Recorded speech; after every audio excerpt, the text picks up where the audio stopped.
So go ahead and launching this thing live, even though it's not quite time yet, so we can go ahead and get some other things set up.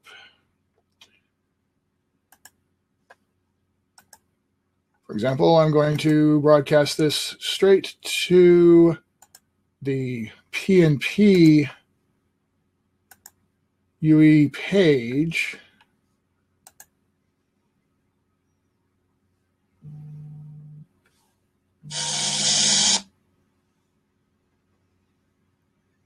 So we're getting all that set up.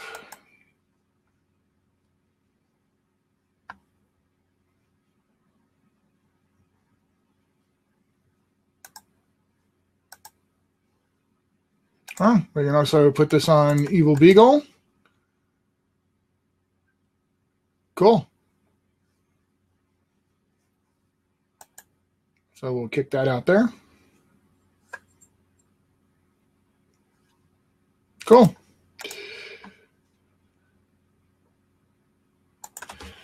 It's text assembly. Use the Q&A section. Brief. And I will have to rely on traditional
Okay, so I'm on air right now. I'm gonna go ahead and make sure I get this shared out.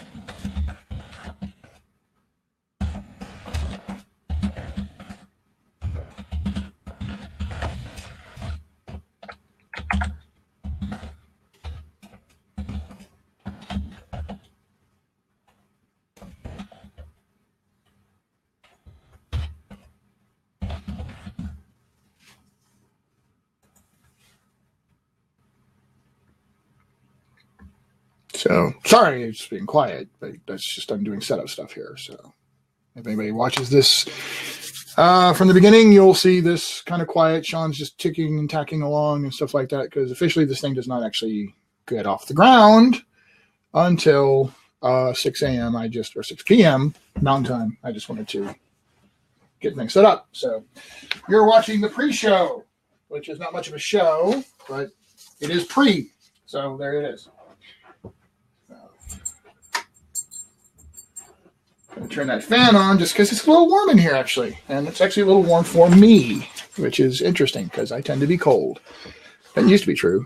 It used to be very, very warm all the time, but I lost a bunch of weight, and hey, there it is.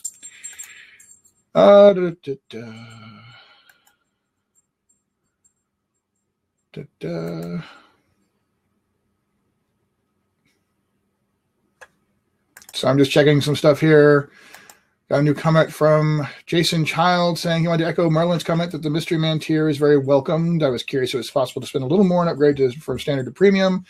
And I answered that one by saying that will depend on some numbers. We have to not commit to such things until we can unlock it at a level that we can definitely absorb those costs. Because, yes, the cost is more for the purchaser of that thing, but it's also more for us. And depending on how many people there is, there's a economy of scale involved there. It's an accounting thing that I don't completely have under control, but fortunately Len does. So, yay. I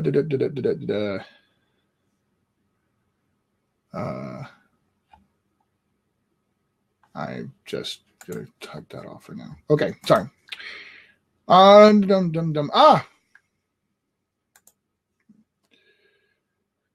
I got Michael Walsh's test thing there, so that worked. So just waiting for people to come on in. And at this point, I guess nobody quite can come in. They can just submit questions. We only had 3 players sign up, so we'll hopefully, of the audience that we get tonight, have 4 players, which means we'll have 1 person as unexpected. So, yeah, that's the case. I'm going to pop over and make sure everybody that's chatting with me over on Facebook realizes that I am off of Facebook. I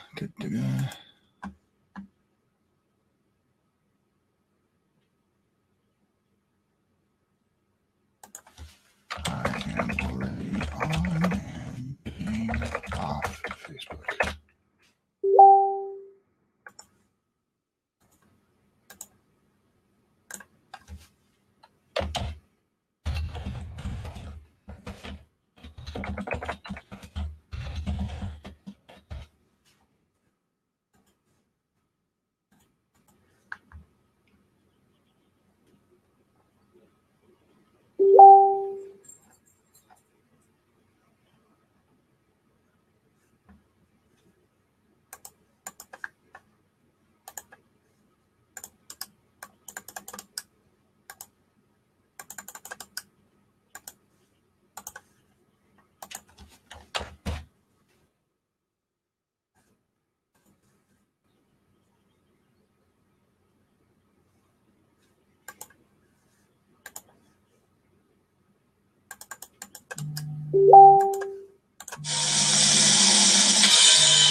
Sorry, forgot to hit the go on air. Sorry, derp.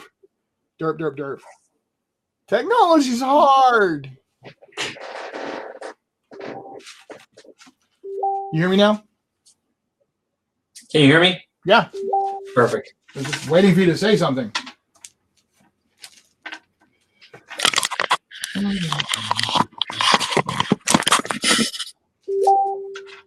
For fuck's sake. That's why I got to get off of the thing because people are just going nuts.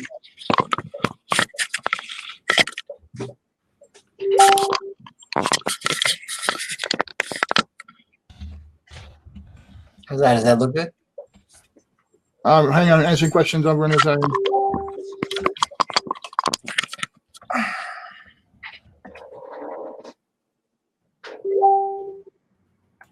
Okay, there.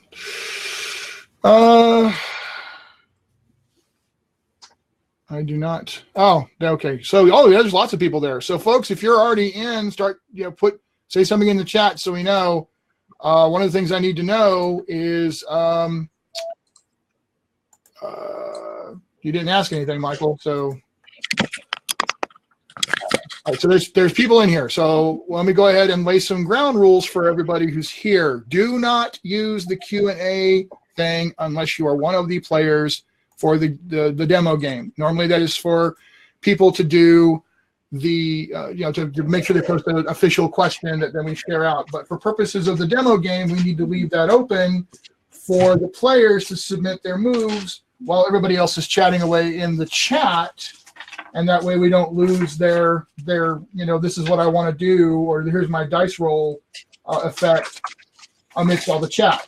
Since I've got two channels to play with, I'm using the Q&A channel for the game. So just post your questions in the general chat, because Len Pimentel is co-hosting with me tonight, and he's going to help keep track of that and make sure that your questions do not get lost in the maelstrom of chat.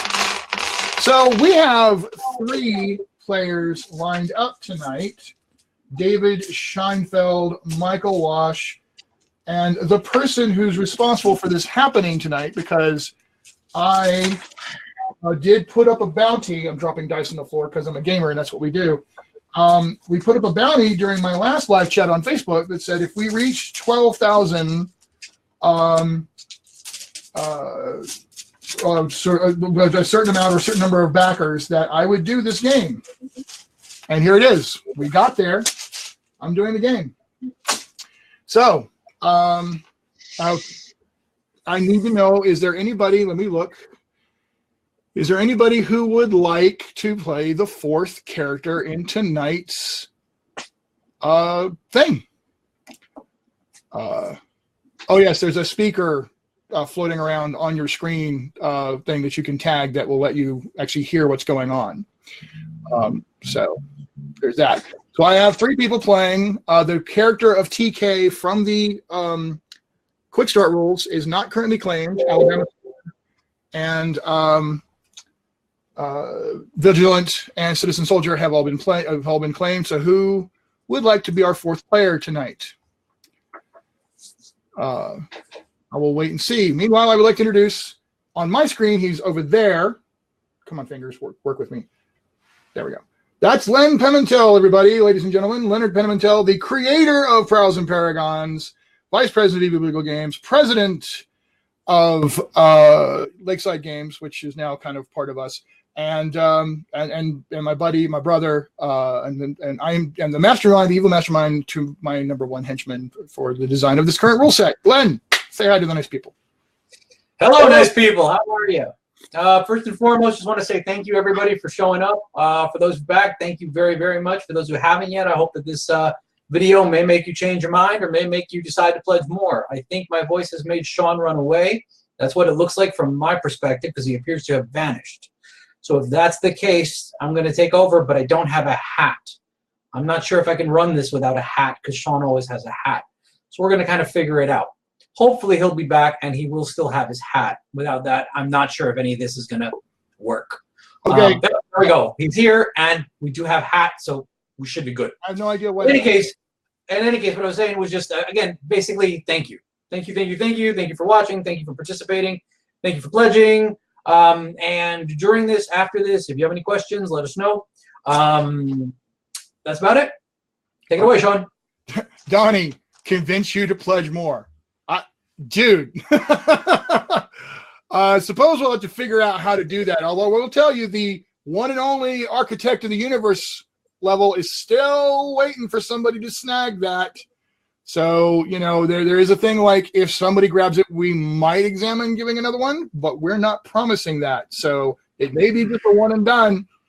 So if you want that one, might want to think about it. So we're going to ask one more time if anybody is saving it for Dork. Well, yeah, Robert's a little buried in things right now, so we'll have to see if he's going to want to do that or not. I'll let you two talk about that in the back channel, though. I do need to know if anybody else would like to play. Are we just going to go with the 3 players tonight? So is there anybody who's wanting to step up and play a 4th character for tonight's demonstration encounter? Because as I said, right now we have David Scheinfeld lined up to play Citizen Soldier. We have Michael Walsh signed up to play Vigilant, and we have Brett Smith signed up to play Alabama Slammer. And I'm more than happy to run a demo with you. But that does leave TK if somebody would like to portray that character tonight. So we're going to give it another couple of moments just to see if anybody pops in going, no, really, I want to play. But I want to establish the ground rules. I'm asking everyone who's watching tonight to please not use the Q&A section of this chat tonight. Even if you have a serious question you want to ask about the game, please post it directly in the chat. And Len's going to help me keep an eye on that. We also have Bill Keys. He's called Matthew Keys on Facebook. But Bill Keys, the Evil Bunny, is in the house. He is Evil Beagle Games art director and director of productions, and the guy behind the Blood and Justice, Welcome to Nocturne City project that we have as a potential unlock. Michael Serbrook, who you guys saw on with me last night, is also logged in. He is our chief operations officer, and he's behind some other really cool stuff that we have going on. If this thing really takes off, Well of the Worlds is a project that we've talked about a few times, and that's one of the ones along with Kaze 5 that he wants to do as potential down the road. So one of the things that have been talked about is how much support this system is going to have. This is going to have a crap ton of support. We already have an enormous number of people lined up who want to play. Mark Arsenault has made it clear he would like to do a third-party license thing and revive his San Angelo San Angelo. Am I getting that right? I think I'm getting it. I think it's right, San Angelo. But anyway, but his famous thing that he did for Champions, he wants to redo in Prowls and Paragons. Ross Watson has some ideas about doing his I think, oh God, Michael, help me out here. I'm getting my names mixed up. But anyway, so we've got people that are already wanting to line up. There's a hint that Darren Watts may do some stuff. We just chatted about that today. So we're going to be using a third-party licensing system that's very, very much parallel to what Pinnacle Entertainment does. Shadows Angeles, yes, Shadows Angeles is Ross's thing. So San Angelo, which is the famous setting that Mark Arsenault did through Gold Rush Games, he would like to.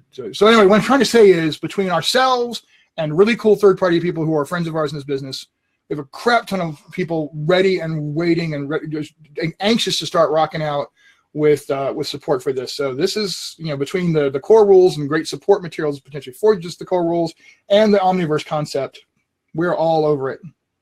Yes, San Angelo Reborn, basically, because he wants to do a complete reboot. And Sean, if I can just jump in here for one quick second.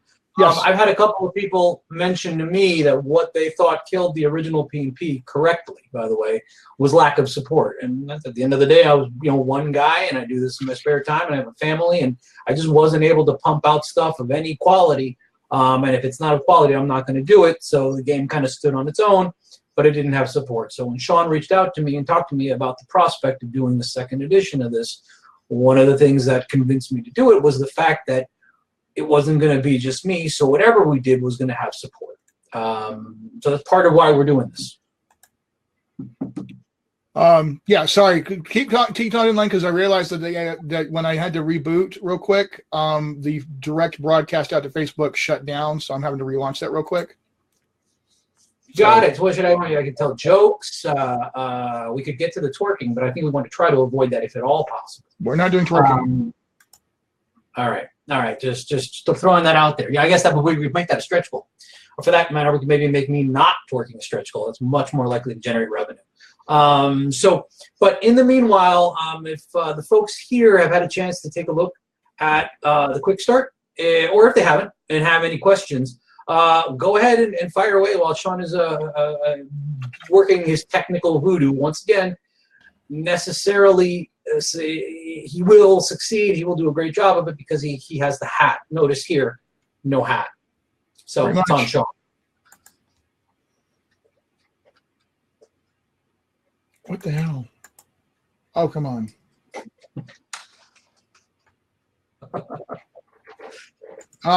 This thing's killing me.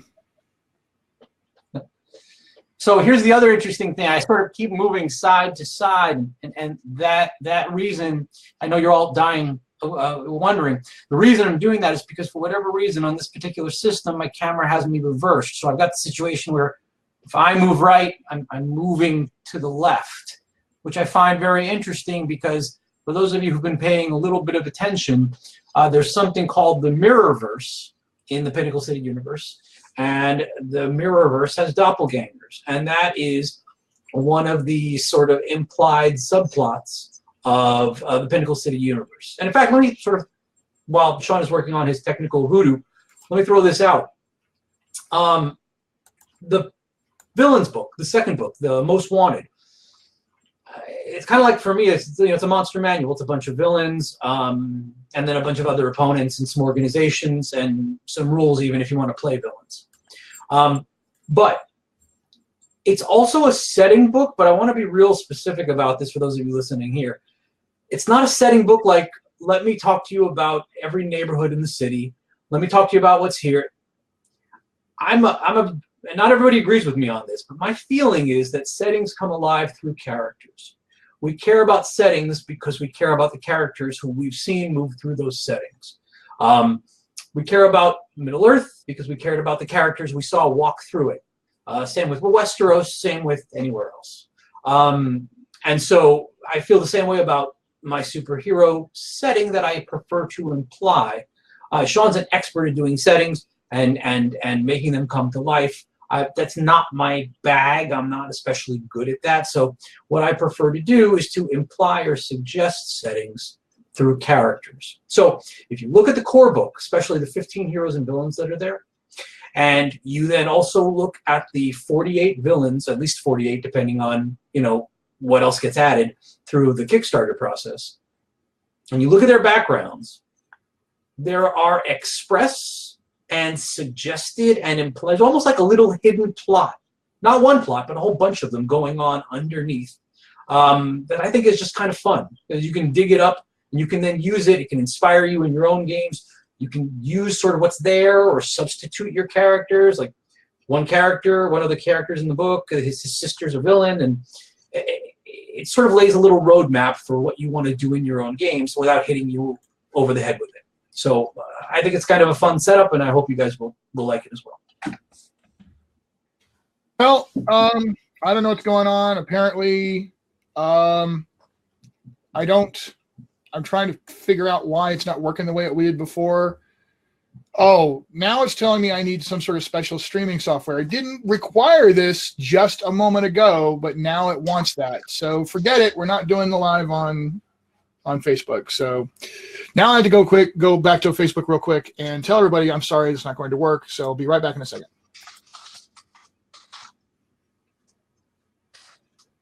Take it away, Len. Well, tell the Facebook people to come here. I mean, we're generally friendly, and that's what I'm doing. Yeah, I'm okay. I'm all right. So yeah, they can come here. It should be okay. Exactly. They have to come here, snark. So anyway, so this all I was talking about the setting because of the fact that I've got this opposite thing going on. So when I move left, my image moves right, and if anything is ever going to come out of that door, I think it's going to happen while we're on this sort of reverse video thing. So fantastic, Michael. Fantastic. That's a lot of words, and you are the bomb diggity. So yeah, by the way, in terms of the villains, whereas the core book, the writing of it, for better or worse, is all me. I very quickly realized that I wanted other people involved in the villains book, and sure enough, everything that I farmed out to Bill or to Michael or to some other folks is way better than anything I could have done. So I, on the villains book, have a sort of sketch or an outline of who each villain is, what their background is, or what their major malfunction is. And then I give it to people who are way more talented than I am, and they come back to me with incredible stuff. And everything Michael's given me has been mind-blowing. So awesome, thank you, and I'm excited to see more. Okay, so I've gone ahead and taken care of everything. This is the last and final call to have a fourth player for tonight's demo. So if I don't see a response to somebody saying they want to play TK for this in the next 5 or 10 seconds, I'm going to go ahead and start with the demo for the 3 players, and we'll go forward from there, and I'll do some setup, and we'll Crossing's in the pub. I don't know why, but okay, tell him hi and that I can't come play because I'm in here doing this.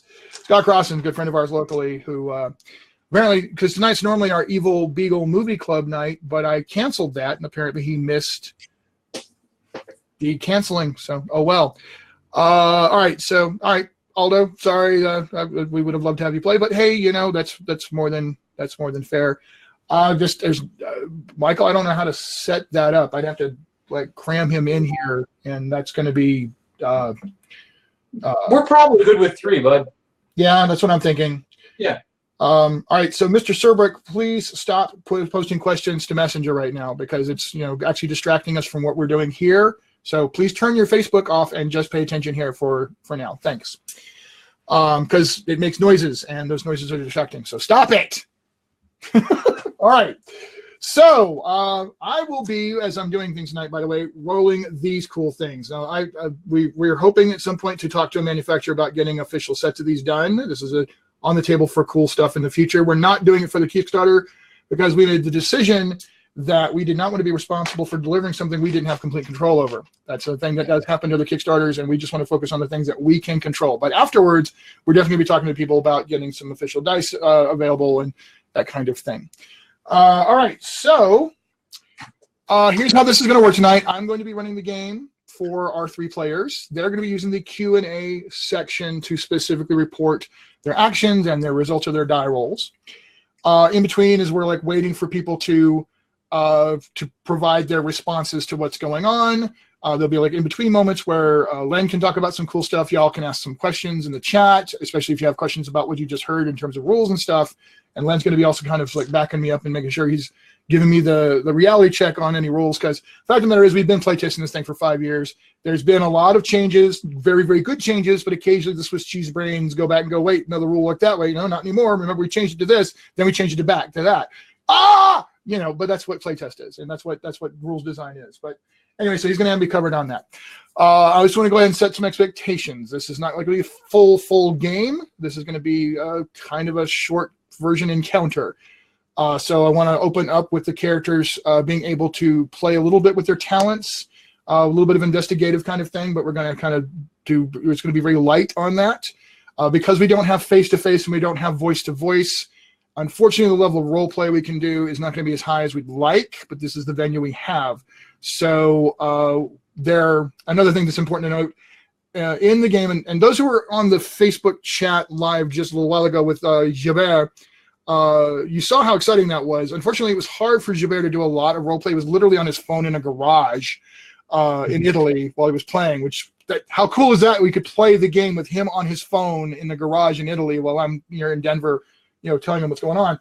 So the game allows for 2 styles of task and conflict resolution.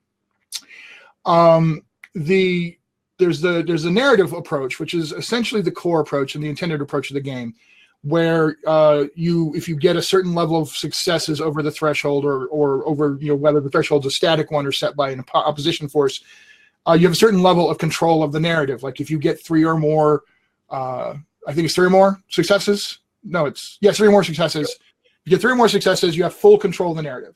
If you only get 1 or 2 net successes over the threshold, you have control of the narrative, but the GM or opposition force gets to embellish that in some interesting and primarily story-cool way. So as an example, if I hit you really, really hard and knock you back, but I only got 1 or 2 points on you, then you can say, yeah, I took some damage, but I dug my heels in and I didn't go anywhere, even though you were trying to you were trying to push me back.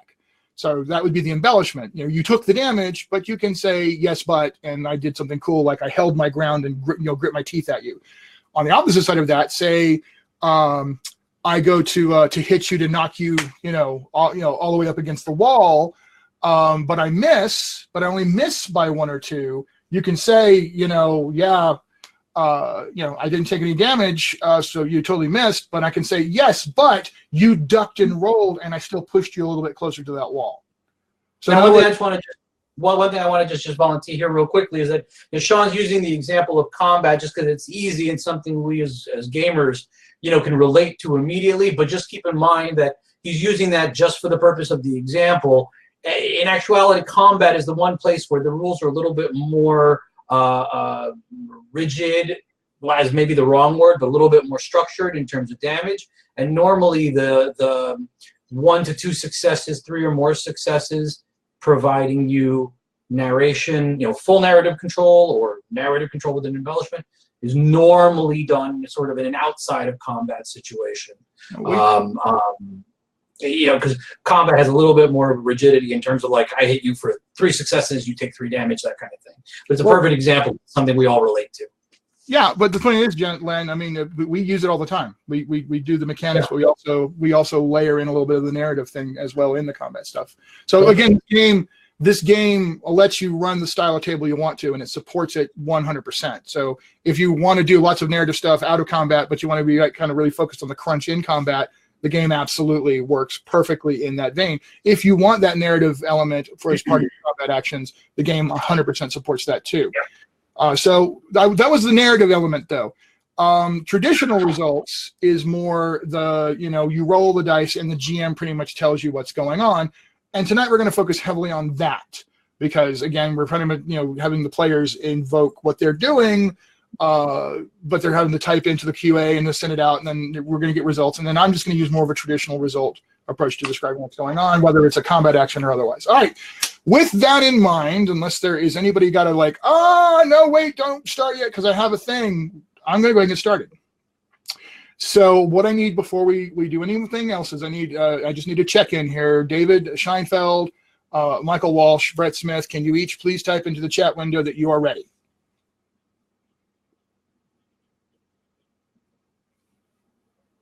David's ready. Okay, he's playing Citizen Soldier.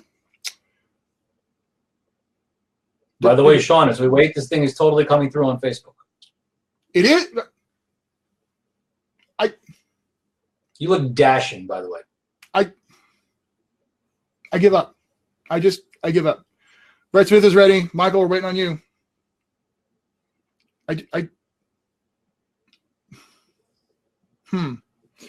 Okay, sure, fine. Nos Vidania. Okay, we'll assume that's ready. All right, so here's what we got going on. And I'm not going to do a whole lot of world setup here. These are characters that exist in the Pinnacle City universe, which is very much open-ended, cool city with a world around it. The setup is this. The 3 of you know each other and have worked together off and on as heroes, both independently and occasionally Aegis, the super agency that frequently organizes paranormal care people to handle situations. You've worked together in different, as 2s, as 4s, sometimes called in as a major group. The 3 of you happen to be available when Aegis brings you in to explain that there is a problem with a group of guys who effectively are domestic terrorists.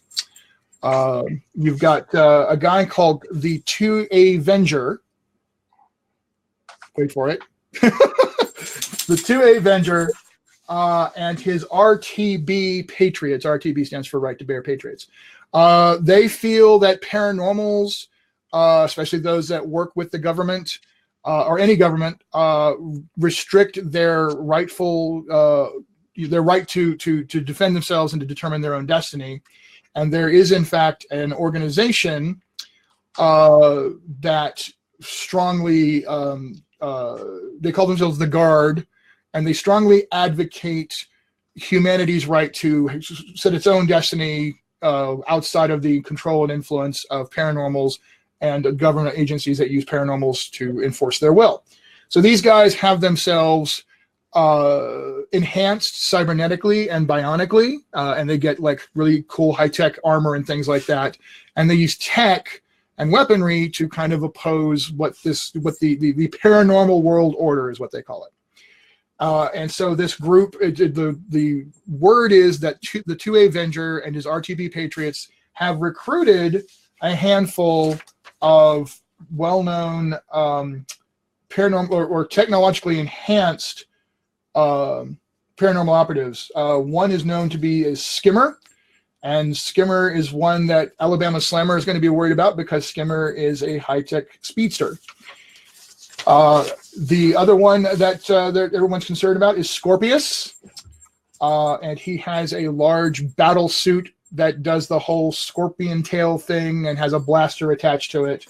And so there's a great deal of concern about that. And of course, the 2A Venger himself is a very high-tech guy with weaponry and battle armor in the whole 9 yards, and of course the RTB Patriots. So your job, folks, is to get out there and try to, is it a guy or a girl? They're all, the Skimmers, they're all male. All the bad guys in this case are male. Now, some of the RTB Patriots are male or female, but the actual 3 named paranormal guys are all male. So you 3 have been asked to investigate this situation. They have a compound somewhere out in the wilderness outside of Pinnacle City. Probably, the estimation is somewhere within a 30 to 50 mile radius of the city. But they've apparently done a pretty good job of hiding themselves so far. They have committed some crimes. The RTB Patriots have been sent into the outer areas of the city, and they've hit some ammo, basically some gun stores for ammo. They actually hit a National Guard convoy recently and got a bunch of weapons and material supplies from that. And they seem to be escaping into the wilderness to hide this stuff and prepare some sort of an action. So you're being asked to track these guys down and stop them in their compound before they're able to launch whatever their plan they have. So that being the case, Citizen Soldier, Vigilant, and Alabama Slammer, this will be a point where you guys would want to look at your character sheets, and everyone they're playing characters out of the Quickstart rules, which I will remind you again, absolutely free on DriveThruRPG. Grab that link, download it, share it far and wide. Make sure all your friends see it too. It's a full, complete thing of the rules. It has 4 great characters in it, which these are 3 of those 4 characters. So that's what these guys are playing off of. So this is going to be probably, I'm just throwing suggestions out, an investigation kind of thing, perhaps. So whoever is really good at investigation is going to want to try to use that kind of thing. Survival might be another useful talent here. That you, for terms of actually going out in the wilderness and doing some tracking. So these are suggestions I'm throwing out to you, but I am open to whatever you guys want to come back to me with and suggest that you're doing. We've got some responses in the QA, so let me see what we've got. Just Nosvidanya. That's not an action. That's just a cute statement. All right, cool. So talk to me, guys. What do you want to do here to initiate your search and investigation for the 2A Venger and his team of high-tech domestic terrorists? And meanwhile, does anybody else have any questions? Well, I'll tell you what. The character sheets, if you look at them, they have abilities, which are their raw natural abilities, like agility and might and perception. They have talents, which are their things that they're studied, trained, practiced at. Then they have their powers. And the powers are superpowers and specialized training that gives them superhuman abilities in one way or another. Then there's also perks, which you can buy, which represent your wealth, your contacts, your resources. So those are the kinds of things that they're looking at on their character sheet right now. So Brett Smith is saying that Alabama Slammer has 3D and all skills except charm. Now, let me point out the human range of ability, so you have an understanding of what those mean. 1 through 6 dice is the human range, a human being. So 1 die is going to be somebody that you know that's really, really bad at something. Like if they have 1 die might, they can barely pick up their bag of groceries. 2 die is low side of average. Most people have 2 dice in things that they don't really work out in or try to improve. 3 dice is high end average. That's you know a guy if he works out pretty regularly in the gym and walks and whatever, he's pretty healthy. 3 die toughness, he's probably got 3 die might, 3 die agility. 3 dice is solid kind of thing. And in traits, if you have 3 dice in something, you can probably get a job related to that. 4 dice, you can absolutely get a job related to it. In terms of 4 dice might, that guy who's at the gym who's lifting the ridiculous amount, that's a 4 die person, and you know, like maybe 1 in 100 or 1 in 1,000 has 4 dice of something like that. Or 4 dice computer technology, they're the person everybody else is asking to fix their computer at work and that kind of thing. 5 dice, you might have met somebody who has 5 dice in something. You've certainly heard of them, right? You read about them. It might be somebody you went to school with or whatever. 5 dice is like really, really freaking good. They are the top people at Google who are doing web management and web design. They're top rocket scientists at NASA. Will have 5 dice in science and technology. 5 dice academics. There's going to be a top end professor who's actually respected in academia. That kind of thing. 6 dice. You've read about them. There are legends about them. 1 in a million or 1 in 10 million. Like the guy I never can remember his name, Paul something or other, who lifted over a ton. World record, highest amount of lift. He had 6 dice. Einstein, obviously, 6 dice intellect. That kind of thing. So 6 dice. Sorry, that's Raya being whatever. So 6 dice is like top end human. It's right on the edge of superhuman. It's right on that edge of paranormal and preternatural. 7 dice and above, you've gotten into the superpowered thing. So most challenges are going to be based on the idea of what's going to be difficult for a human, unless you're dealing with a truly superhuman kind of challenge. Right now, we're talking about investigation into a domestic terrorist group. So this is the kind of thing that federal agents should be able to do, and that kind of thing. Hang on just a second. I'm going to throw the dog out since she's being a pain in the butt. While Sean is throwing the dog out, let me volunteer something. I put it in the chat, but just there's a whole section in the GM in chapter 9 about when not to roll, and you don't have to make a roll to have a good idea.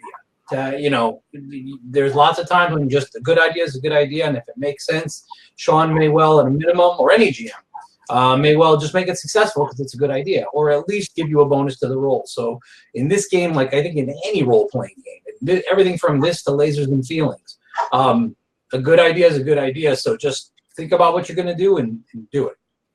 Right. So he's absolutely right. However, for tonight, and the dog just opened the door, so we're just going to have to deal with that around. Corinne, could you please throw the dog out in the yard if she's going to keep doing this?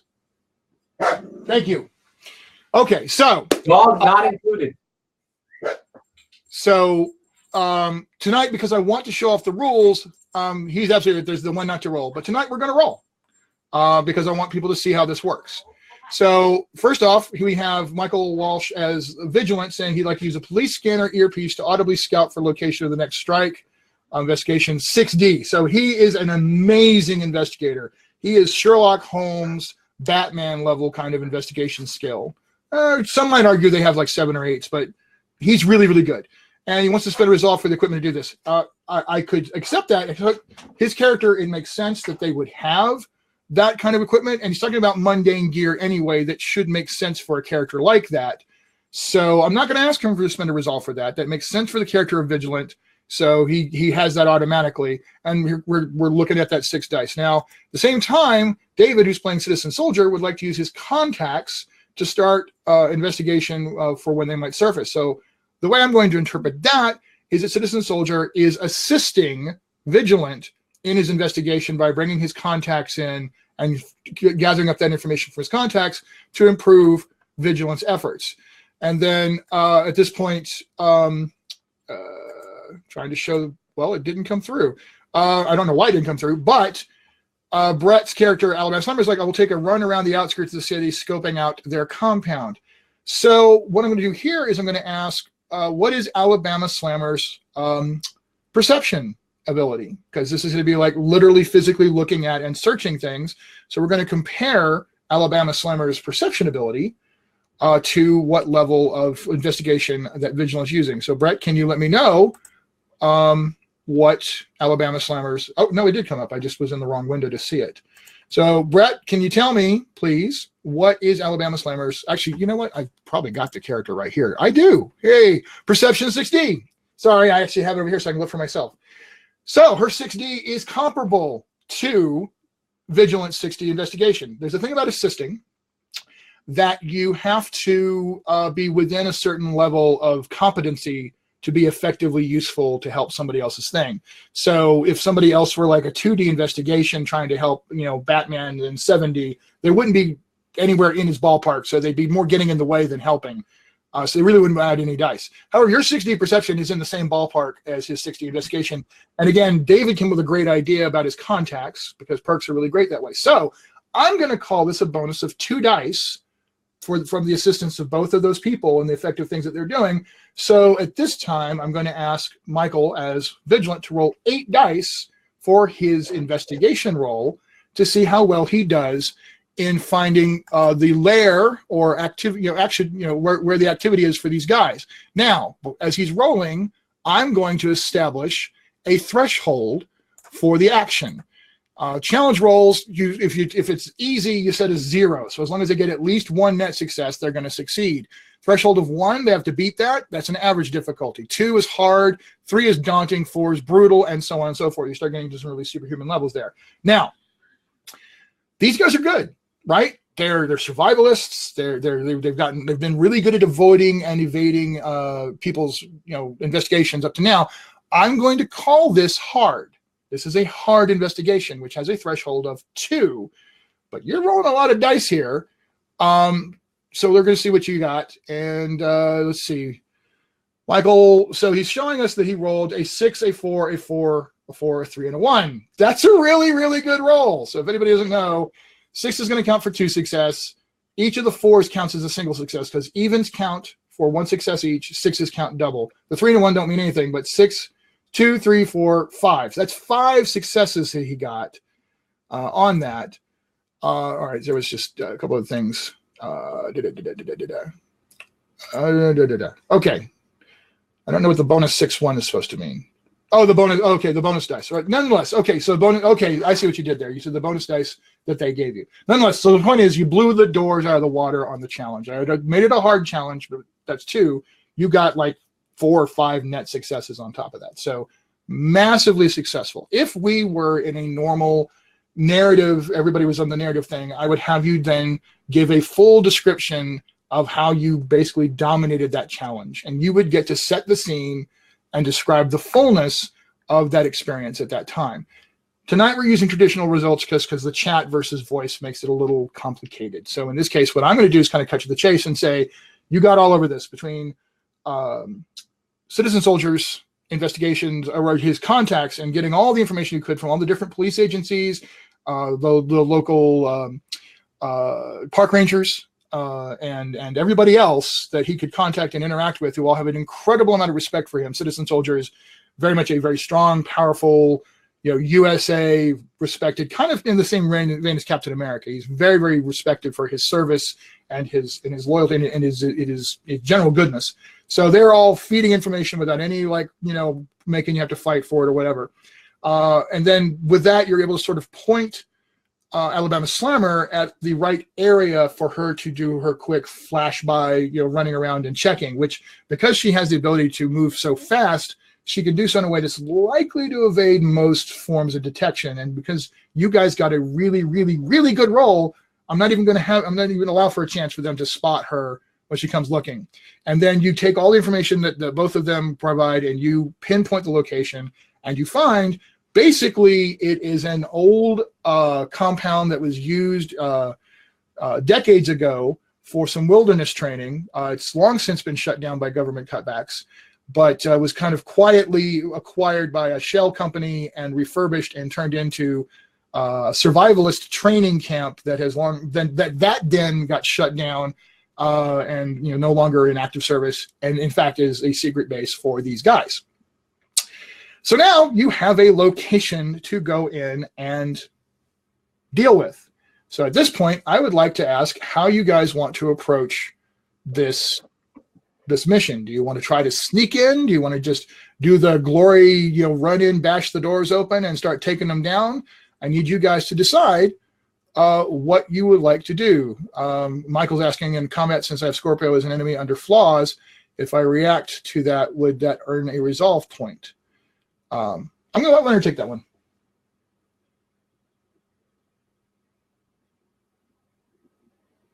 Leonard? Sorry, I'm actually trying to look at the Facebook so I can answer questions from the Facebook feed as well. So say that again, buddy. Look at the very bottom where Michael Walsh was asking about. He has so here's what's ironic. I created Scorpius is a character I made that's not officially in the Pinnacle City thing, but it turns out that your character has Scorpio, so we're totally going to call that the same character for the purposes of this thing. It's a beautiful coincidence, yes. Yeah, so I mean, react badly, and then yes, absolutely. So what happens there is that no, it's fine. We're gonna, for purpose of this, we're gonna say Scorpio is Scorpius and just say it's the same person. Like Scorpio got an upgrade for purpose of this adventure. So yes. So the point is, since I did not specifically make Scorpius do something terrible to your character as a point of the scenario, they just happen to be in the scenario. The way you will get resolved for this is if you cause something bad to happen to yourself, which could be, you lose a page of action as you freeze when you see them, or when they attack you, you freeze and you automatically fail your defense rolls, or something bad happens within the combat against that character between the two of you, that will earn you a resolve. It could be painful, but it will definitely earn you a resolve that you can then use for other stuff. So yes, we're the US version of Scorpio Comrade. Yes, that works very fine. No problem at all. All right, so there it is. So what I need, they have posted in the QA. So let me go over to the QA and see. Time to shut down these Boy Scouts. May I interpret that as Alabama Slammer has just said screw it and she's running on in?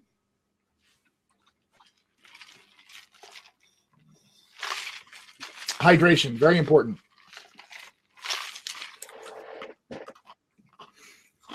And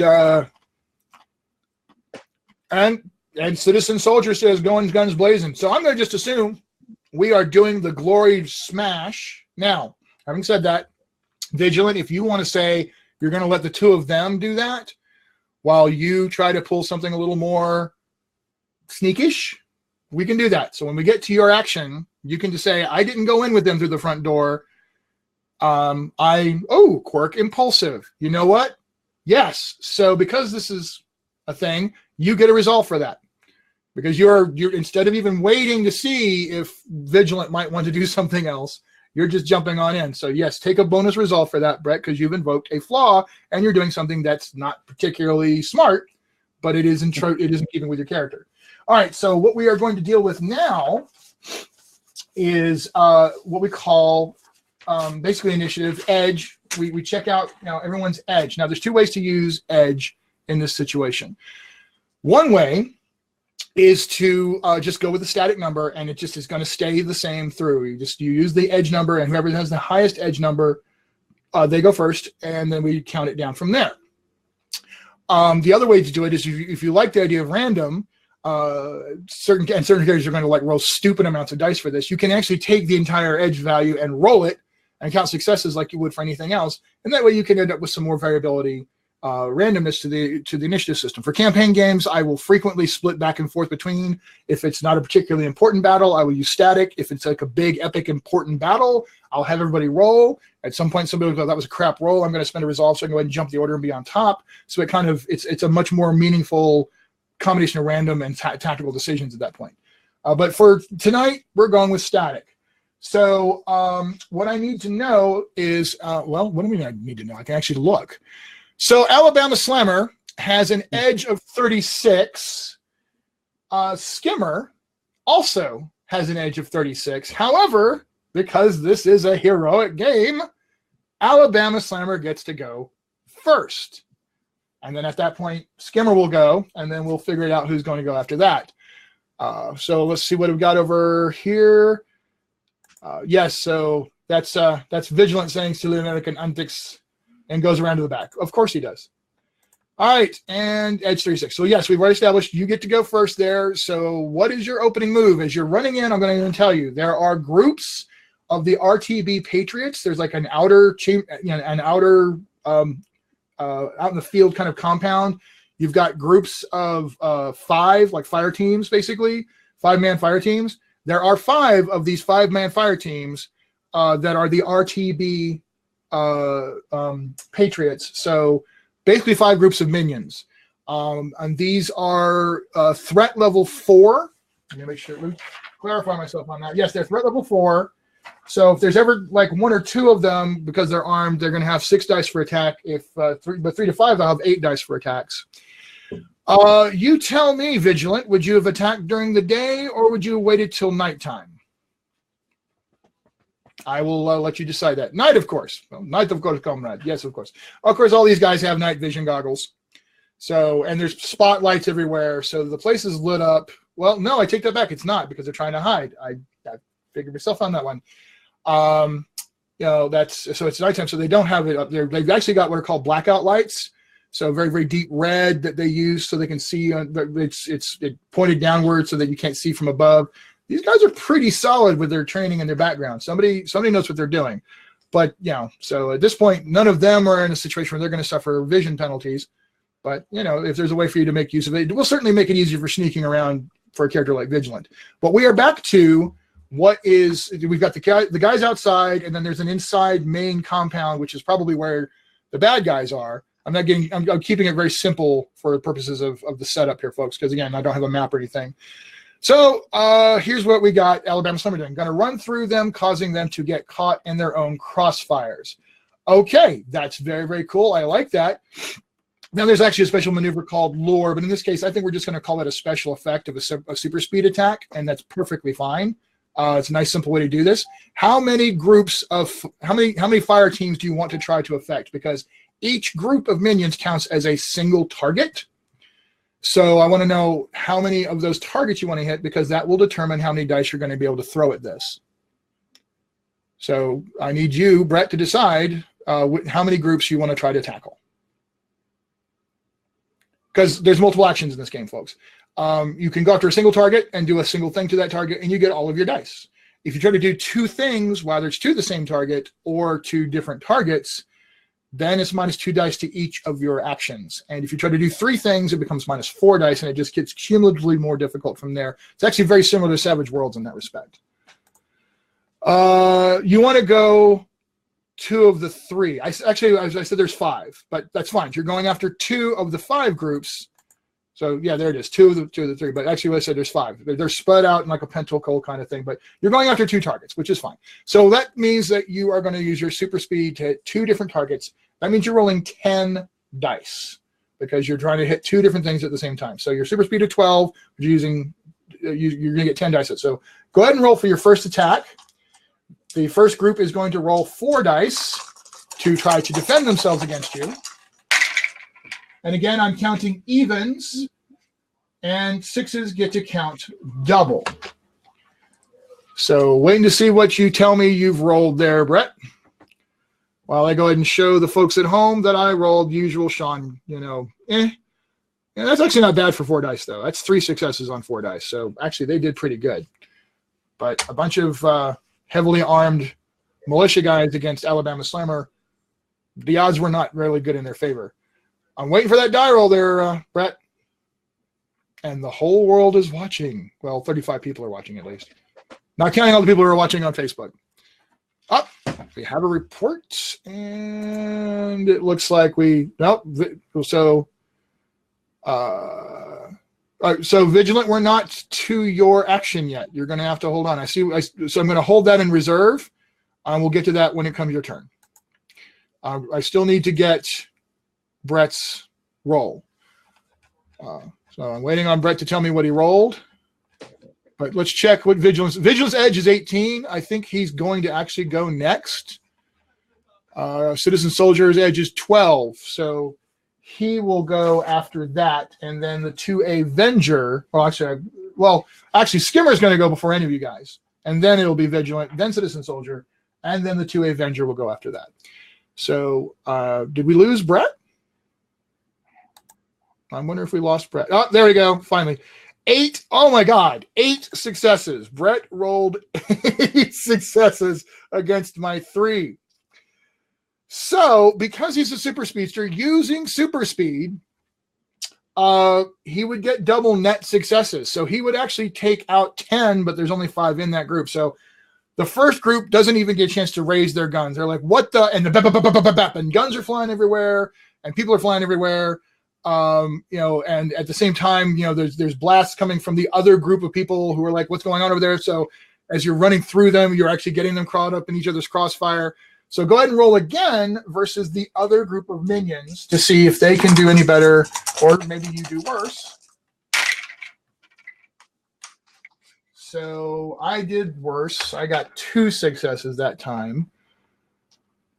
And waiting for your result for how many you got on that second attack there, Brett.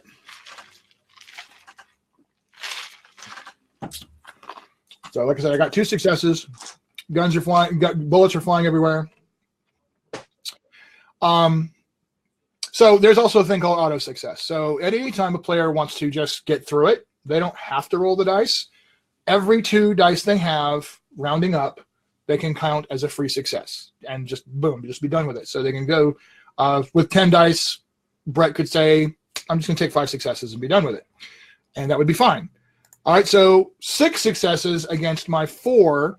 That would be a net total of, or against my 2, would be a net total of 4. 6 minus 2, 4. So you got 4 net successes. Now, that would normally mean he only took 4 of 5 people out. But because Super Speed has that special ability, it's designed really to, it's a kind of thing that really is great against minions. It gets to double the net successes that Alabama Slammer gets against that group. And boom, exactly as described, between knocking a few of them out, taking their guns away, the rest of them shoot into each other, and they all fall down. So that was an excellent opening move on the part of Alabama Slammer as she gleefully takes out 10 guys. However, right about then, all right, babe, let's see what you do against somebody faster than you. And out comes Skimmer, zipping out towards her. It's like, I'm the fastest guy in this town, and I just got here. So he comes flying out, and he, of course, also has super speed. And he is going to just come up and just come at you with like rapid fire super speed punches. So this is a villain versus a hero situation. You have 2 choices here, although your most likely choice is you're going to use your super speed to defend, and he doesn't have anything on his super speed or his abilities that would give you reason not to do that. So we're going to assume that you would want to use your active defense. Now, that being the case, there is also the option of what's called passive defense. And there are some situations where you're not able to effectively use your active defense, like against an area effect attack. So you'd want to compare that to your passive defense and see if that was going to do better for you. In this case, Alabama Slammer basically has a default passive defense of 5D against non-lethal attacks and really only 3D against actually lethal attacks, although she does have that real cool phasing thing, but that's kind of hard to do. So you're really going to need to hope that your super speed helps you out here. So you need to go ahead and roll your 12 dice for your super speed, while I roll my 12 dice for his super speed. 2, 4, 6, 8, 10, and 12.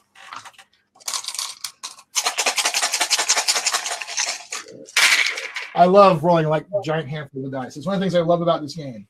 All right, well, let's see. I'm pulling out only my even numbers. Ooh, there's a number of 6s in this one. So, Brett, I might have hurt you there.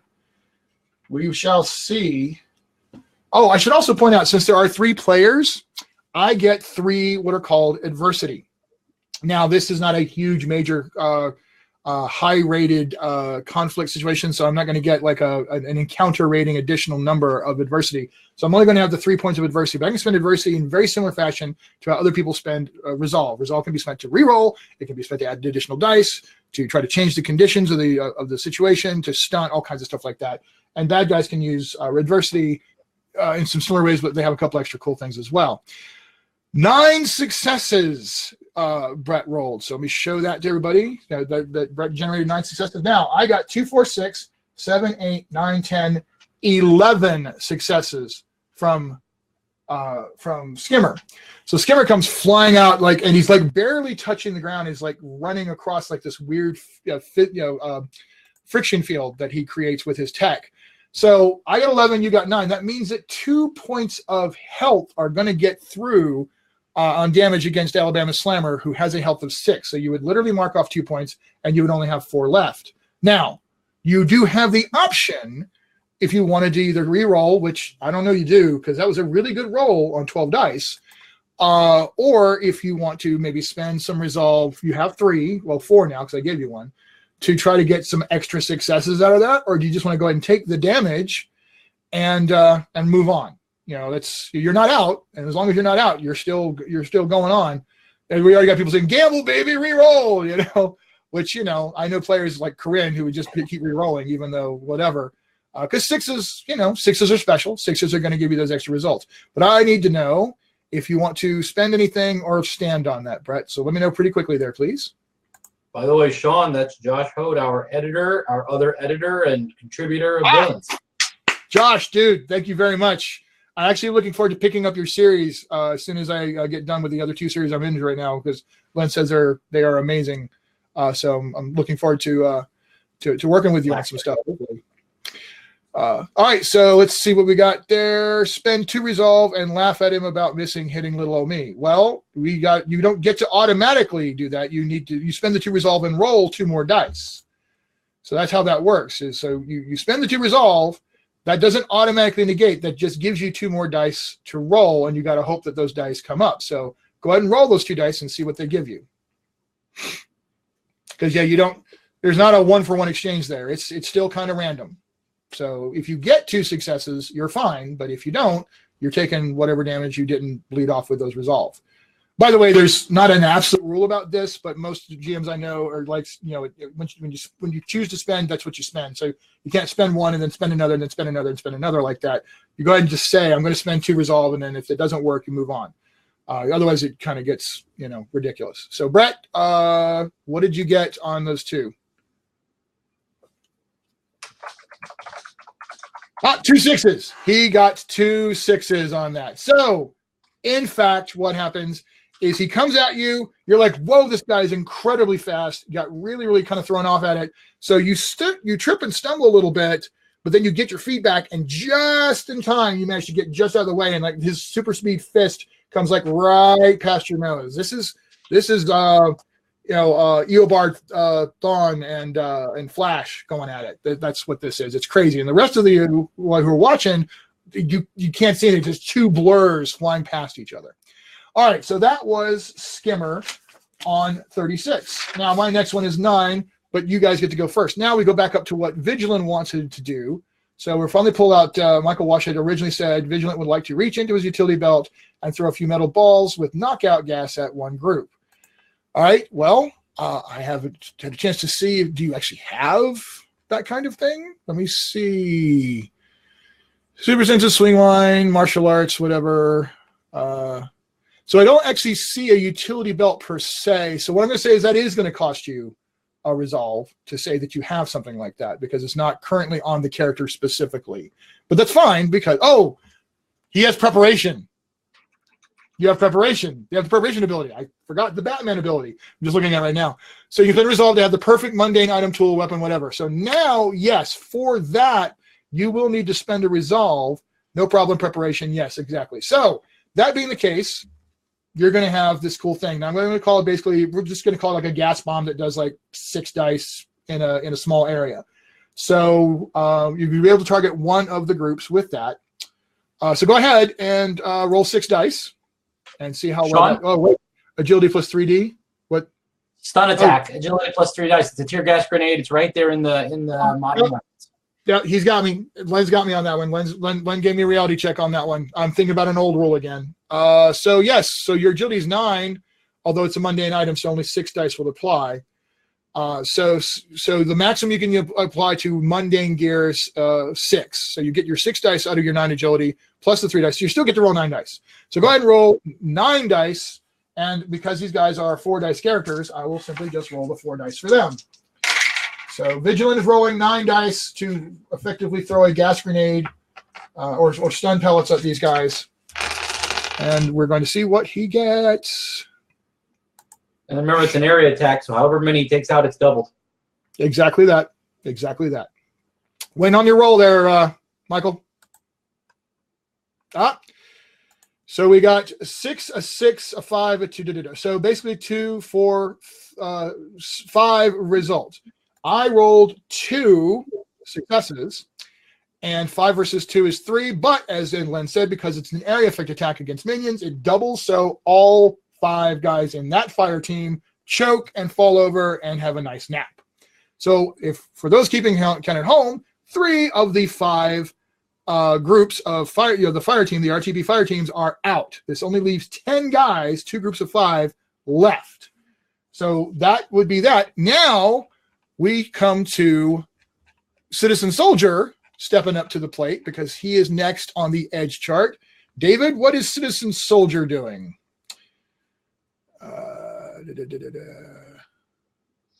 Okay, so trash that one. That one, trash that one. Okay, so David Scheinfeld, I'm waiting to see what you want to do with Citizen Soldier. So is anybody having any problem following what's going on at this point? These are basically superheroes versus minions and a lot of these things, but we have had a supervillain come out, and we got this like super speed fight going on between those two, and it was straight up super speed versus super speed because most of the time your simplest interpretation of what can apply is what applies. It doesn't mean you can't get really, really crazy with your, with ideas, but sometimes the straightforward stuff is going to be the thing to go. And yes, Len is absolutely correct. If you are playing, I need you to, be on deck and ready to go. I mean, I really appreciate Michael having that already preloaded, activity. So you guys do need to preload your stuff, as you know that's coming up. He will command them to put down their arms and give up. Okay, I like it. So he has a command of 6 dice. That's his talent, 6 dice. I'm going to go ahead, and because he's got leadership, even though it's a power that gives your opponent, your friends an ability, it does mean that he's just really good at this. And after all, of the 25 guys out there, 15 of them are unconscious. So I'm going to go ahead and give a bonus of 2 dice to this situation. So go ahead and roll 8 dice. Well, you know what? No, because you're trying to get both groups. So take 2 dice off again, but I'll let the 1 roll count for both groups. So you got plus 2 dice because of the circumstances, but minus 2 dice because you want to get all 10 of them to give up. So we're back down to 6 dice. But you go ahead and roll those 6 dice, and I'm going to count it for both groups. And then I will go ahead and roll 2 sets of 4 dice to represent both the groups resisting. And I have 2 different colors, so I can keep track. So there we go. And there we go. Well, that's going to go badly. That's going to go very, very badly. And when I say that, I mean for them. Because each group got a 6. So each group got 2 successes at best. So let's see what David rolled. 6 successes. All right. So 6 successes versus the 2 would be 4 and 4, which would leave like 1 guy in each group kind of going, no, guys, we can do this. We're like, and because they're not stupid, they're like, fine, to hell with it. And they throw their guns down too. So for all intents and purposes, Citizen Soldier comes in and commands the rest of those guys to let it go. We must fight. No, we must flee. All right. So you guys have basically come in and trashed through the minions, although at this point Alabama Slammer and Skimmer are like zipping all around at super speed. Right about then, 2A Venger steps out and says, what are you doing to my people? Those are my soldiers. You don't go commanding anybody on my compound. You are a traitor to everything I believe in. And I'm going to show you what that means. So the 2A Venger comes out festooned. I mean, you could imagine, he's machine guns and shotguns and pistols and like 5 different holsters all over him. That's this guy. He's got just all kinds of firearms on him. So he's actually going to come out and he's going to unload on Citizen Soldier because you're the one that did that and kind of insulted him. So he comes out with a grenade launcher with chunk, poof, and then it's like this. Instead of it being an explosive grenade. Well, it's like a very small explosive grenade, but it's just this nasty, almost grenade-sized shotgun round that's going to hit you right in the chest. So, Citizen Soldier, David, this is not an area effect attack. It's just a cool grenade effect is all I'm saying. So it's a straight-up blast. Your best defense in this case is armor of 12 dice. And you're going to want to use that because that, again, it's your best defense against this particular attack. And I'm rolling 12 dice to affect for the purposes of his attack. So you go ahead and roll 12 dice in defense. I will roll 12 dice in attack.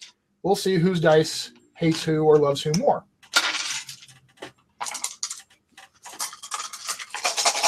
Oh, and this was a really neat thing that I got for Christmas. So, a special rule about when you're rolling lots of dice in a game like this, if you have a die tray, you got to make sure you don't leave any dice in the tray because it confuses things. We discovered this recently. All right. So I have a 6. I've got some 4s and a. Oh, you know what? Right now, just going to tell you right enough. I am spending one of my adversity. I don't have any chips on hand. I will use my vitamin chews. So I'm spending one of my adversity to re-roll because he is absolutely kind of crazy about this kind of thing, and he does not want to embarrass himself. So he's going to re-roll. I spent an adversity to re-roll. Hopefully getting. Oh my God! There are so many 5s in this tray. There are so many 5s in this tray. So the best result I got was 6. So let's see what Citizen Soldier got against my 6. Now, I want to be clear, you get your best result. So I rolled 6 successes, and then I rolled like 3 successes the second time. So I get to stick with my 6. 6 successes. So he uses his armor to take it, and he rolled 6 successes. So that's 6 versus 6, which means 0 net successes on the attack. So what that means is, boom, it slams up against him. It maybe causes him to take like a step back because it hit really hard, but no damage got through. And so the Citizen Soldier gets to just shake it off. And all right, but then 2A Venger is like, guess I'm going to need the armor-piercing rounds. And starts going in for something like that. Finally, Scorpius comes stomping out with his tail kind of wagging around. Now, because Vigilant wanted to do the cool sneak thing, we're going to go ahead and have him roll his, I'm going to check to see if he's got any special abilities for sneaking around. He's got a covert ability of 6 dice. He does not have anything else super powered. So what I want you to do for me real quick there, Michael Walsh, is roll your covert for me to see if he spots you anyway, because if not, then he's going to go ahead and blast Citizen Soldier instead. He has a perception of 3D, but he does have super senses that give him acute vision of 5D, and he's got night and thermal, so he's going to be able to, he have a decent chance of spotting you. So you go ahead and roll that covert while I roll this, and we'll see how you do.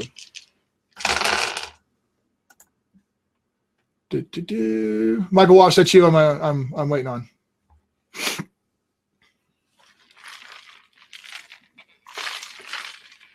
Anybody have any questions at this point? Is everything making sense? Already did the 75. What? I'm sorry.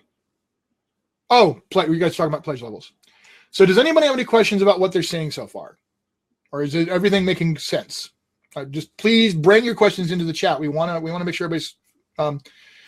So he got 8 successes versus my 2. No, sorry, he says 10 successes. Oh my God! So you are a ghost.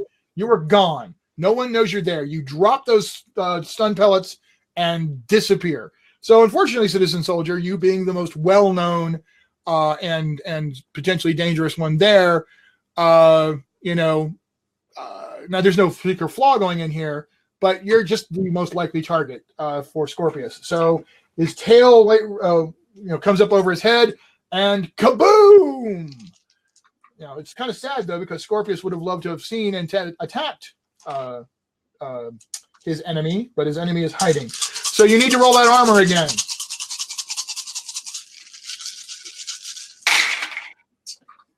And I have, oh my God.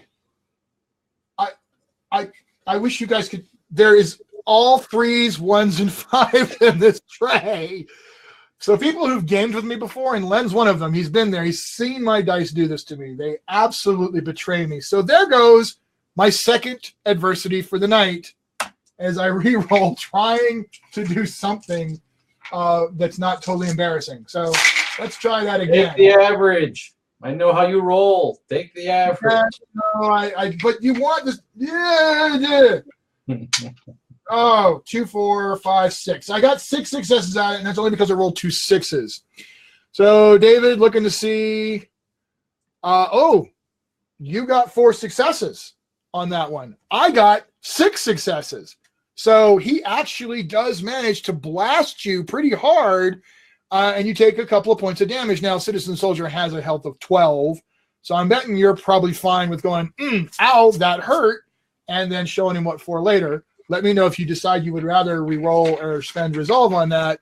But I'm betting you're thinking, yeah, I can handle that. Let's see what's going on in chat real quick. I see the merch ideas flying. Leonard, take the average. Take the average. Oh, yes, of course. All right, so, okay, there's a Michael correcting something from before. It doesn't matter. You did great anyway. All right, so that was Scorpius coming out and blasting Citizen, and he says he's going to take. So Citizen Soldier does stagger back a couple of steps. That plasma blast hurt really, really bad. But we are back around to page 2. That was 1 page of action. Now, these games actually go way, way faster under normal circumstances. The table, that would have taken about half the time. But I'm spending a lot of time communicating via chat and describing actions and teaching here. But I think you guys can see how smooth and quickly this stuff actually does go. So a page is around, or well, turn, depends on your terminology, but yes, at one time of everybody going is a comic book page. That's pretty much what that is. All right, so we are in the second page of the comic, or the second page of the combat part of this comic book. We had a few more pages prior where we did the investigation stuff. So we are back around to Alabama Slammer, and I would like to know what Alabama Slammer is doing. So let me go and see. Gonna make the other speedster regret trying to hit a girl, and we'll try to do a lightning punch by generating speed to cause the static electricity to build. Okay, so there's a couple of ways that we can, that we can interpret that. One is that it's, we actually are trying to do a stunt. And for example, if Alabama Summer literally wanted to do the throw a lightning bolt at range, Brett would spend a resolve to stunt that power, because that is a really cool idea. But in this case, it's just a really neat description of a super speed attack in close range against the other thing, or against the other guy. So Brett went ahead and generated the rolls. 13 successes. Holy crap! Brett's dice are on fire tonight, obviously. So here's me rolling to see if he can somehow get out of the way of this. 2, 4, 6, 7, 8, 9. 9 successes out of the 13 minus 9 is 4. Skimmer has 7 health. He's down to 3 as he takes that hit, screams, goes flying off. Static, the electricity is just blinding off of him. He actually goes crashing back into the main building and disappears, screaming the whole way. So that was one hell of a hit that Alabama Slammer just did. However, it is now Skimmer's turn. And on his turn, the scene shows him getting up out of a pile of boxes of ammo and MREs, and he's got like ham loaf stuck all over his costume. He's brushing it off as he gets up. Oh, little girl, you've done hacked me off. So he comes running out, and he's actually going to go all out. He's like so hacked off. He's like, ah! Actually, I say all out. What he's doing is he's doing. I take it back. He's doing a charge. He's doing a charge attack, which is going to give him +2 dice. He's using a super speed, which is a movement power. So he's getting a charge attack, +2 dice on his attack. However, it does mean that his defense is down 2 dice. So you guys need to remember that, so that when you attack him before his next turn, he's lost 2 dice. So he's actually going to roll 14 dice this time on his attack, versus your defense. Now, Brett, you can do what's called an all-out defend to try to offset his bonus. However, if you do, you will lose your next action to do so. But you'll get the +2 dice to defend until you go again. So it's a decision you need to make there. If you just want to count on your dice, then count on your dice.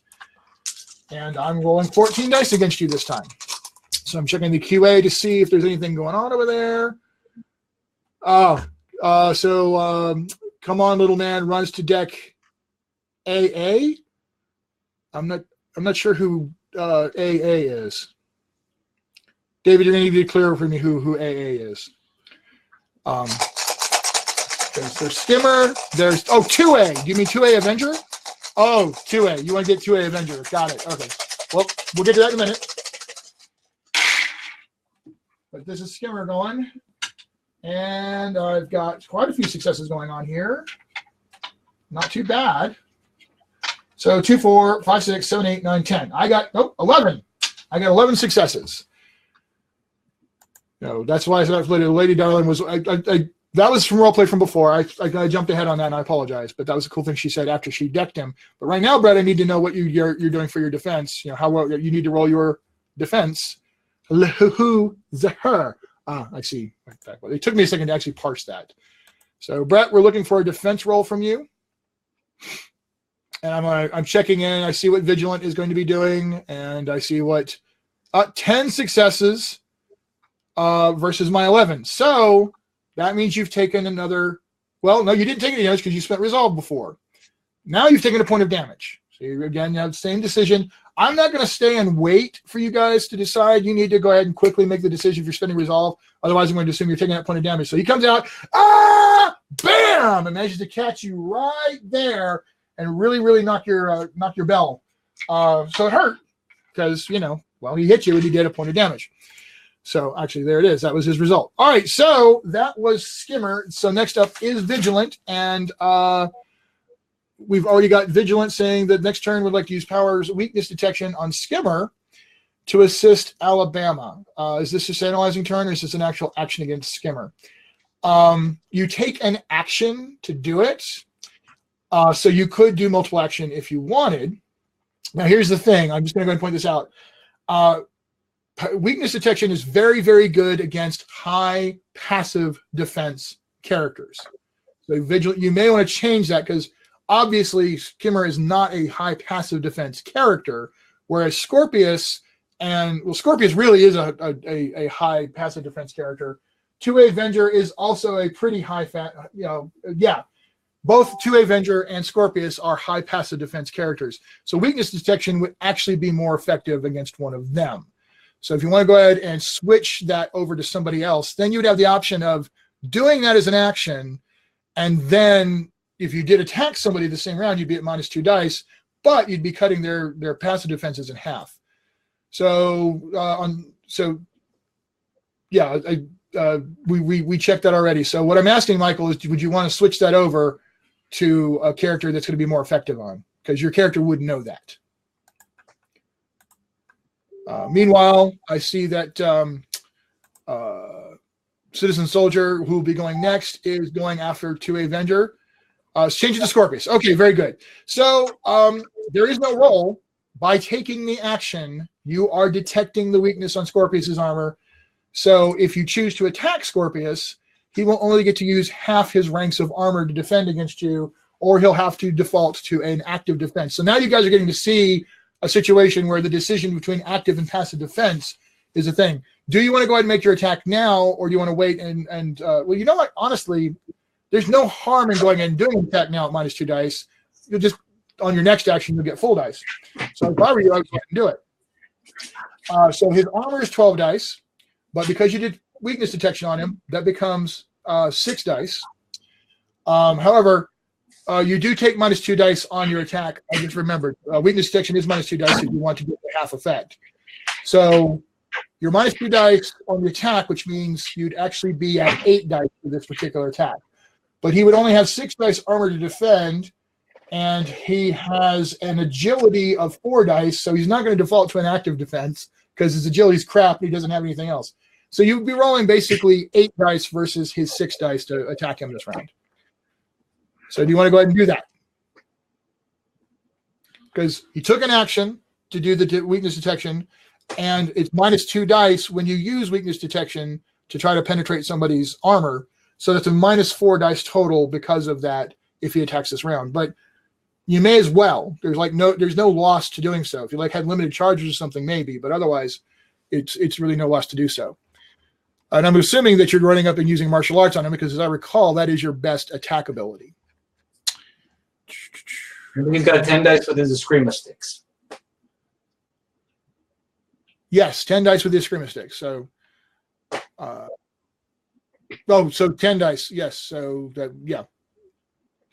I was misremembering how many dice he was rolling. So, yeah. Okay. 2 Katars, 8 dice, 5 successes. All right. Well, I'm rolling six dice for Scorpius, who freaks out when you come out of the darkness. And apparently really freaks out because he only rolled 2 successes versus your 5, which means you will actually do 3 points of damage to him. Well, bam! He turns around. You! I will crush you! I remember you from the old country. I shall send you back in a pine box. So, you now have his full and undivided attention. Citizen Soldier, you decided to step up on the second to Venger, and you smacked him for 8 successes with your might. He will roll his armor, which is 12 dice, and we'll see how that does. Wow. Apparently my dice decided to wake up and help me out here, because holy wow, this was a really, really good roll. 2, 3, 4, 5, 6, 7, 8, 9. 9 successes. So you walk up to him, well, bam! He kind of steps into it, takes it on the chest, looks up at you. I may be smaller than you, but I have the righteousness of the Second Amendment flowing through my veins. So that's what happened there. And in fact, it is his turn. And so he will take a step back from you, pulling out a really, really large pistol and go blam, blam, blam, blam, blam, right in your face. So we will go ahead and resolve that action. As he opens fire, again, rolling 12 dice. This is basically a 12-die game, and most of these guys are throwing that level. So you need to roll your defense there, Mr. Scheinfeld. 2, 4, 6, 7, 8. So I got 8 successes on that one. Quite a few 6s that time. I'm interested to see how Mr. Citizen Soldier does on his defenses. So you guys can see the back and forth, the hammer and tongs, the flow. There's a lot of things happening, but they're happening pretty quickly. You can do a lot of cool stuff and have the grand super battles. And as a GM, it's such a dream for me because I can quickly pick up on what somebody wants to do. And a lot of stuff is pretty straightforward. It's, I roll my arm to defend, I roll my fists to attack, or I roll my guns to attack. But you can also do really, really cool creative stuff, either because you want to describe it in a really interesting and fun way, or you can just get really creative and stunt your powers or use your powers in really interesting ways. 7 versus what I said. So Citizen Soldier will take 2, 4, 6, 7, 8. So yeah, you'll take a point of damage. So he actually shoots you, and that gun hurt. That gun hurt quite a bit. And Citizen Soldier staggers back, taking a nasty shot. Now, we get to Scorpius, who, as he said, is going to attempt to crush Vigilant. Vigilant has an agility of 9D. He has martial. So his agility is going to be his best active defense. And he does not have much in the way. He's got an armored bodysuit, which would give him a passive defense of 60. So at this point, well, actually, no, I take that back. I forget what I was going to have him do. He's actually going to reach out and grab you. He's actually going to use a grappling, or try to get you in a hold. So we get to see a little bit here of what some special rules for this kind of thing look like. So he's going to make a might check, and you're going to want to definitely make an agility check to get out of the way of this thing, because that's going to be your best bet for trying to avoid being grappled with him. So Michael, go ahead and roll your agility, which is 9 dice. while he uses his might of 12 dice. So he's very angry at you and does not like you because, well, you are an enemy. So he's trying to grab you and physically crush you. This may be a situation where you've got that pile of resolve, Michael, 8 resolve, which you've not spent but 1 of so far. This is where you might want to look at spending additional resolve to get additional dice. That's the kind of situation that Captain America would want to use against the Hulk, for example. Then again, with my dice rolling this kind of crappy. Well, there goes the last of my adversity. Because I'm spending it because Scorpius really, really hates you and wants you to be grappled. So I spent the last of my adversity. I have no more adversity left, but I'm re-rolling this because it was absolute garbage. So we'll try again and see if I get any better this time. Well, I definitely got better. Maybe not much better, but I definitely got better. Yeah, well, that's that. So 2, 4, 6, 7, 8. I got 8 successes. What did you get? Still waiting on Michael to roll his defense. Oh, there we go. So agility 9D, 6, 6, and then a 4 in there. So 2, 4, 5. Did he spend 3 resolve to get, 6, 6, 4. So 2, 3, 4, 5, 6, 7, 8, 9. All right. So he goes for the grapple, and he gets really close. That tail comes sweeping around. He brings in his heavy arms. You manage to duck at the last possible second, do basically a somersault roll between his legs and come out behind him and avoid being grappled by him. Now, if I had gotten 1 or 2 successes on you, he would have what's called a partial hold, in which case you'd be kind of stuck trying to get away from him, but you wouldn't be completely immobilized. But if I'd gotten 3 or more net successes on you, you would have completely gotten away, or you would have been completely grappled, and you would not be able to do any kind of actions whatsoever except just try to break out physically. At that point, you'd been pretty much using your martial arts to try to break free from him. But that didn't happen. Now, the RTB Patriot minions would go now, except they all surrendered or got knocked out. So we're back up to the top, and we are on the 3rd page. It is now Alabama Slimer's turn again. And we already had Brett's line up the actions. Being mischievous, I'm going to use my speed to trip up Skimmer, making him slam into a wall, fence, lamp, or post. So, again, there's 2 ways this could be interpreted. We could call this a straight-up attack with a really neat description, or we could call this a strategic attack. At this point, I think that she's more about making him look bad while she beats the crap out of him, so we're going to call it an attack instead. And she got 7 successes in doing so. So we're going to go ahead and roll for his. Oh, wait. He only gets 10 dice because he did the charge last time. So I only get to roll 10 dice this time in my defense, because that was the penalty for going and getting the extra dice before. Oh, my God. I got 2 successes. 2 successes on 10 dice. And I have no more adversity left. So you did 7 versus his 2, which means you, in fact, trip him up. He goes flying through the wall, the fence. So he goes into the fence, and the fence is an electrified fence. So he goes into the fence. His cybernetics start popping and sparking and catch fire, and he staggers some more, and he falls unconscious. So Skimmer is out of the fight. So that was that. Well done, Alabama Slammer. So Skimmer doesn't get to go. So now it is Vigilant's turn. So let's see what Vigilant has going this time. Vigilant, you're up.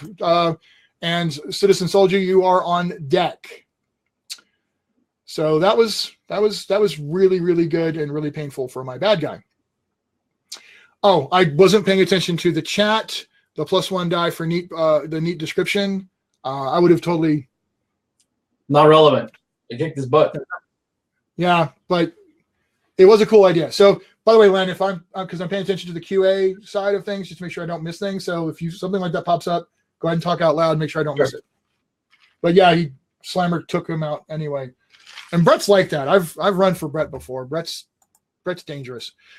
I'm going to attempt to grab the gun. Okay, so that's that is Citizen Soldier. Got it. No problem. What I need to know is what Michael is doing as Vigilant. So this girl don't need no charity. Ah, ha, ha. That's funny. Scorpius has a metal battlesuit. That is correct. It is a big old powerful metal battlesuit. Yes. So I wonder what he's got planned. So what would you do, folks, if you were in this situation and you had a very Batman-esque character who could have preparation where he happens to have the right thing at the right time if he spends a resolve, and he's got a huge pile of resolve? Be thinking about, think about that. What would you do if you had that kind of character?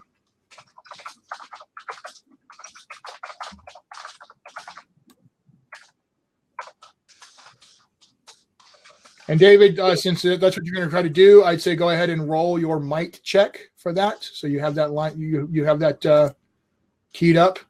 And again, Michael, I'm waiting to see what you're doing here. And the whole world's watching. Well, all 35 of us anyway.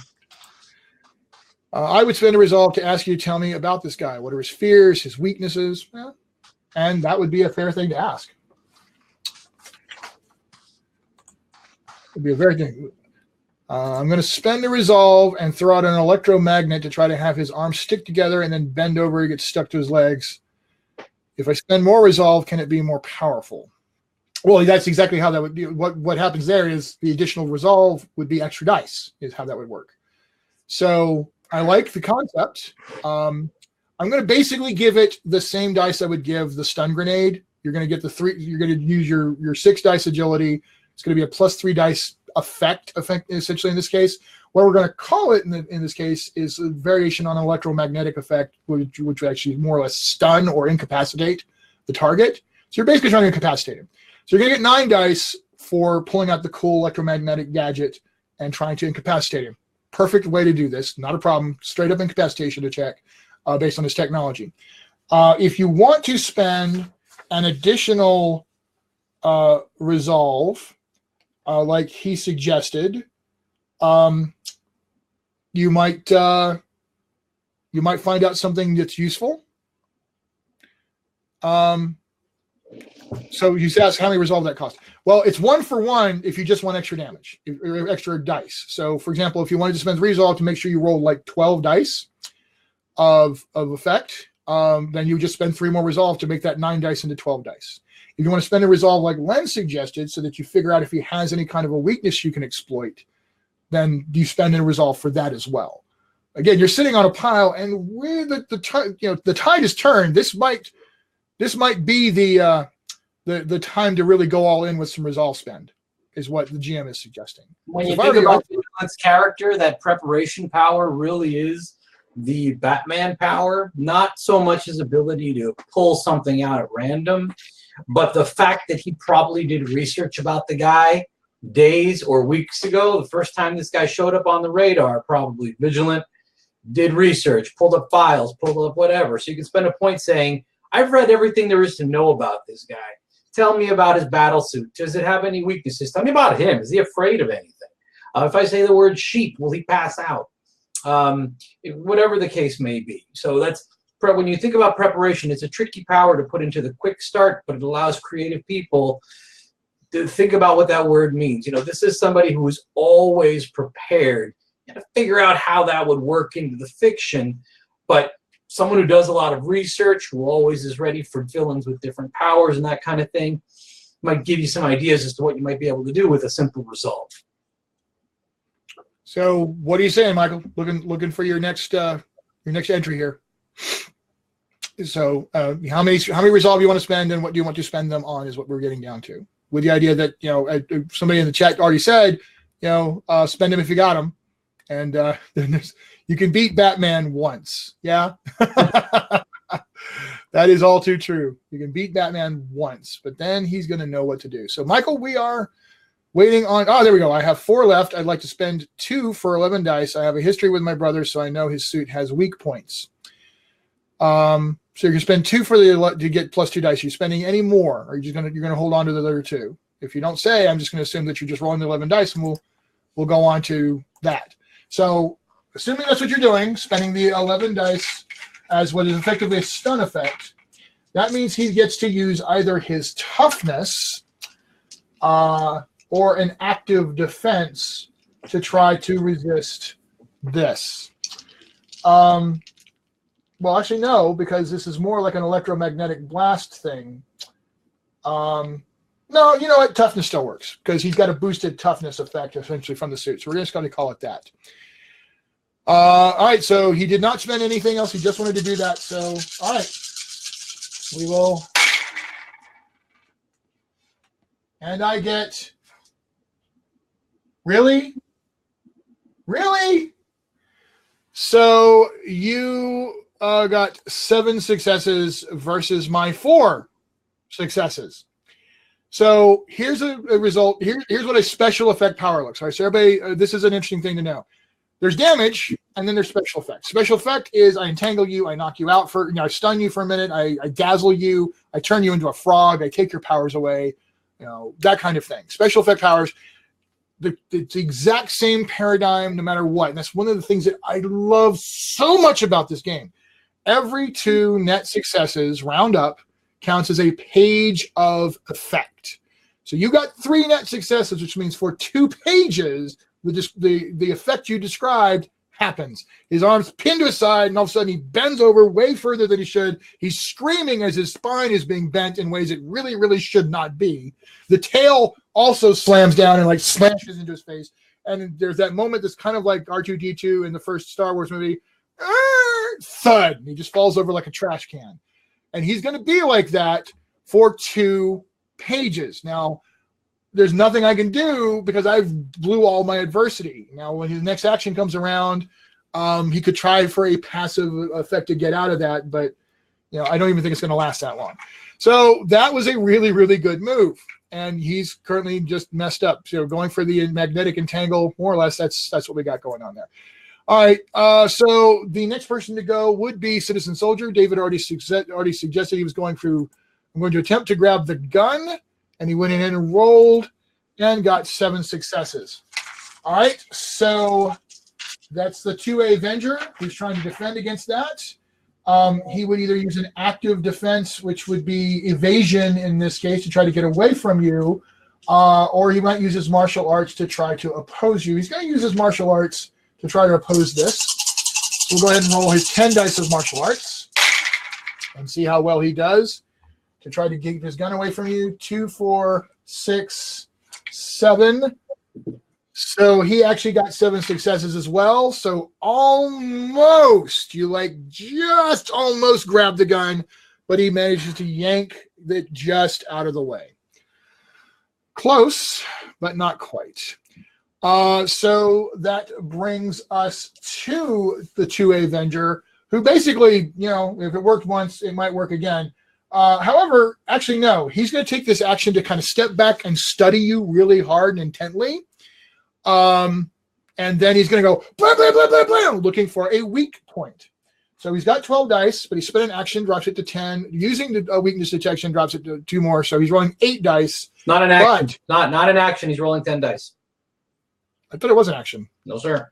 Oh, okay, never mind. 10 dice. So he's rolling 10 dice against you, minus 2 dice for the weakness detection. I got that wrong. It used to cost you an action.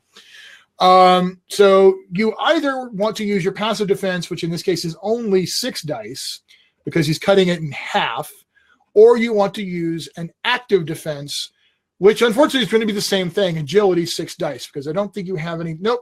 So either way, you're rolling 6 dice this time, David, because he's cutting your armor in half, which knocks it to 6 dice, or you're dodging out of the way, which is 6 dice as well. So you go ahead and roll 6 versus the 10 that I'm rolling. Hello. Everybody, that's Corinne, our editor-in-chief. Do I need to read this right now? Yes.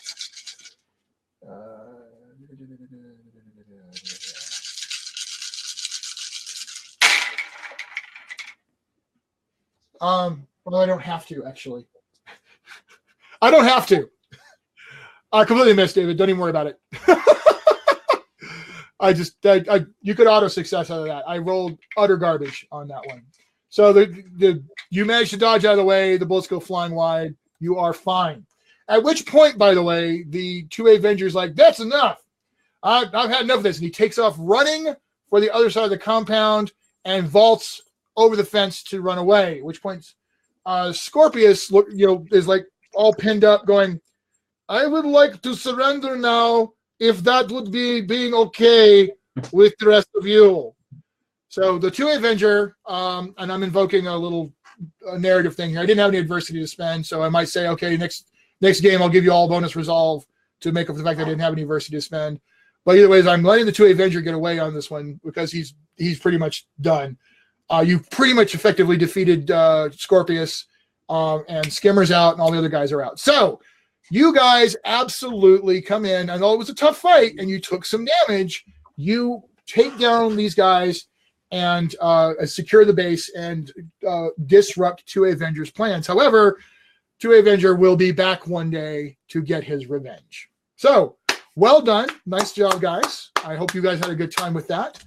And there it is. That was a cool little encounter with some cool combat. You guys got to see a lot of how this game works. You got to see how special effects work, how straight up attacks work, how talents work, how to team up with people. There's a lot of things that we didn't get a chance to do, like teamwork attacks and things, but you got a chance to see the nice juicy bits. And those of you who are Prowls and Paragons fans from the original system, you can see a lot of the similarities. And you see where we built on top of that and we expanded stuff out.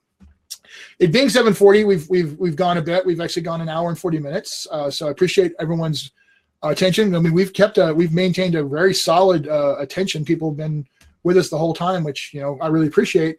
We're going to give it another 5 minutes for any last minute comments or questions, and then we'll do a wrap up here.